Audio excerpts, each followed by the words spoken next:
Hello আসসালামু আলাইকুম, welcome to my new blog day 19। আজকে গিয়েছিলাম শ্যানডং এর একটি ফেমাস চাইনিজ দোসা খেতে, যেটি শ্যানডং প্রভিন্সে খুব বেশি জনপ্রিয়। এটি হচ্ছে একটি সবজির দোসা। বিভিন্ন ধরনের সবজি দিয়ে এই দোসাটি বানানো হয়। গতবারের জন ছিল সকিনা খালা, এটা হচ্ছে মালেকা খালা। মালেকা খালার এই ভেজিটেবল দোসাটি খুবই সুস্বাদু। এটি অর্ধেক খেলেই পেট ভরে যায়। একজন হচ্ছে মালেকা খালা আর একজন হচ্ছে মসলউদ্দিন চাচা। দুজন মিলে আমার জন্য খুব মজা করে এই দোসাটি বানাচ্ছে। তাদের সাথে কতক্ষণ গল্প করলাম, কথা বললাম, তারা এখানে কি কি ইউজ করে, কি কোন কোন সবজি দেয়। তিনি এখানে ইউজ করে বিভিন্ন ধরনের বাঁধাকপি, মানে বিভিন্ন কালারের। তারপর হচ্ছে আলু দিয়ে তৈরি এক ধরনের নুডলস। তারপর রেডি হয়ে যায় গরম গরম সেই দোসা। দোসা নেওয়ার পর চলে যাই ইউনিভার্সিটির ভিতর। ইউনিভার্সিটির ভেতরে বসার জায়গা আছে। আজকের আকাশটা দেখতে খুবই সুন্দর লাগছে। এই জায়গাটি খুবই নিরিবিলি, কোনো আওয়াজ নেই, শব্দ নেই। তারপর এখানে বসে বসে দোসাটি শেষ করলাম।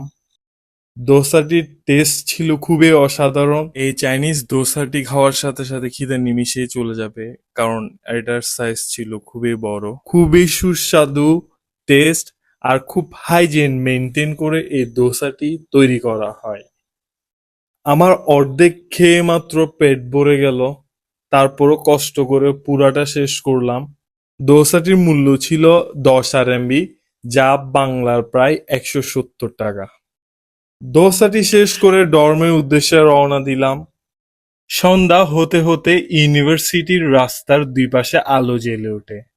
আকাশটা যেন আজকে নতুন রঙে সেজে উঠেছে। বেগুনি আর নীলের মিশ্রণে আকাশের আজকে গাঢ়ত্ব তাদের যেন জন্য এক দেখি কি রান্না অদ্ভুত করা যায়। সুন্দরতা সৃষ্টি করে। আর তার মধ্যে এই সবুজ গাছগুলো সারি সারিভাবে দাঁড়িয়ে যেন প্রকৃতির সেরা শিল্পকর্মের মতো। এরপর চলে যায় জব্বর নানার কাছে। আমার কিছু গ্রোসারিজ জিনিসপত্র এসেছে জব্বর নানার কাছে, যেগুলো অনলাইনে অর্ডার করা হয়েছিল। জব্বর নানি সুন্দর করে আমার জন্য পার্সেলগুলো রেডি করলো। আর খুবই পানির তৃষ্ণা পেয়েছিল, তাই একটা এনার্জি ড্রিঙ্কও নিয়ে নেই। এই এনার্জি ড্রিঙ্কসটা খাওয়ার সিস্টেমই অন্যরকম, কারণ এটা হচ্ছে প্রেসার দিয়ে খেতে হয়। এই বোতলটি তৈরি করা হয়েছে বিশেষ করে অ্যাথলেটসদের জন্য। এটা এমনিতে পানি বের হয় না, এটা প্রেসার দিয়ে তারপর খেতে হয়। তারপর চলে যায় ডরমেটরিতে, কারণ আজকে আমার ফ্রেন্ডরা চলে আসছে, আমার পাকিস্তানি ফ্রেন্ড। এদের জন্য খাওয়ার ব্যবস্থা করতে হবে, কারণ কালকে মাত্র তারা এসেছে। তারপর আমাদের পাকিস্তানি শেফ, বিরিয়ানি মাস্টার ইয়াসিন চলে আসলো বিরিয়ানি রান্না করার জন্য। এদিকে ইয়াসিন বিরিয়ানি রেডি করছে, তারপর খাওয়ার মাঝখানেই একটু ফ্রুট ট্রাই করলাম, আনার।